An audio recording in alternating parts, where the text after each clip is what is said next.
Bonjour à tous, aujourd'hui je vais vous donner des petites astuces. Comme vous avez constaté, le gel commence à s'installer le matin, donc les voitures sont bien gelées. Donc là déjà, la première chose à faire sur vos véhicules, surtout n'oubliez pas, vous avez le lave-glace, surtout au niveau du lave-glace, il faut penser qu'on met souvent du lave-glace été, passez au lave-glace hiver à -15 minimum. Parce que si l'eau gèle dans votre vase, le vase il va se fissurer. Vous allez aussi avoir le circuit complet de la tuyauterie au niveau du capot qui va geler à l'intérieur. Et là, je vous le dis franchement, là c'est la galère. Je dis ça, c'est une petite astuce déjà. Après, deuxième astuce, souvent on se rend compte au niveau des batteries. Bon, celle-ci est neuve, mais on se rend compte au niveau des batteries, souvent qu'au niveau des cosses, vous avez du vert de gris. Donc comme vous voyez, il n'y a pas de danger, hein. Vous pouvez le faire aussi bien sur une essence ou sur un diesel. Donc moi je conseille toujours, vous prenez un peu de graisse thermique.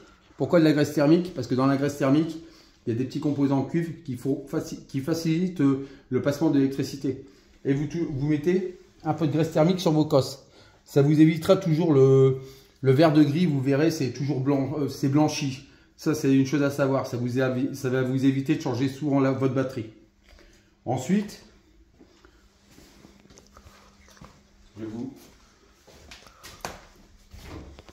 ce qu'il faut penser aussi, c'est que le matin, quand vous avez votre porte qui est complètement gelée, qu'est-ce qui se passe? On essaye de l'ouvrir, la porte, souvent elle ne s'ouvre pas, elle colle.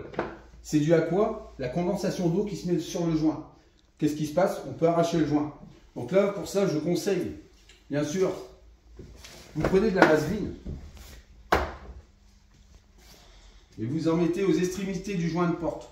Sur toute la longueur comme ça, et n'oubliez pas le bas. Tout ce qui va être en contact avec votre porte. Bien sûr, il ne faut pas hésiter à faire toutes les portes, aussi bien l'haillon arrière. Ça, c'est très important aussi.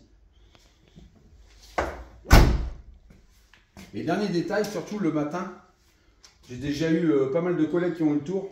Quand vous voyez que vos carreaux sont bien gelés, évitez surtout d'ouvrir votre carreau électrique.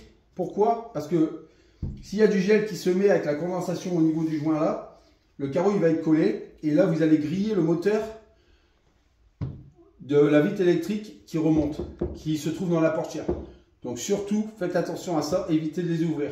C'est le même pour le moteur d'essuie-glace qui se trouve ici dans la baie du pare-brise. Si jamais vous faites aller vos essuie-glaces, que les essuie-glaces sont collés sur votre pare-brise, vous allez griller votre moteur. Donc surtout, je vous conseille, ne le faites pas le matin. Dégivrez bien votre voiture avant, grattez bien vos carreaux, vous mettez du produit en spray et surtout, ne faites pas ça. Bon, si mon contenu vous plaît au niveau de ma chaîne, surtout n'oubliez pas de vous abonner. Donc je fais des histoires drôles aussi, j'aime bien rigoler, j'aime bien déconner, mais aussi j'aime bien la mécanique, j'adore la mécanique. Donc suite à ça, vous aurez plusieurs tutos sur la mécanique. Aussi bien sur les embrayages, les moteurs, les courroies de distribution et tout ce qui s'ensuit. Donc voilà, je vous remercie bien et à bientôt.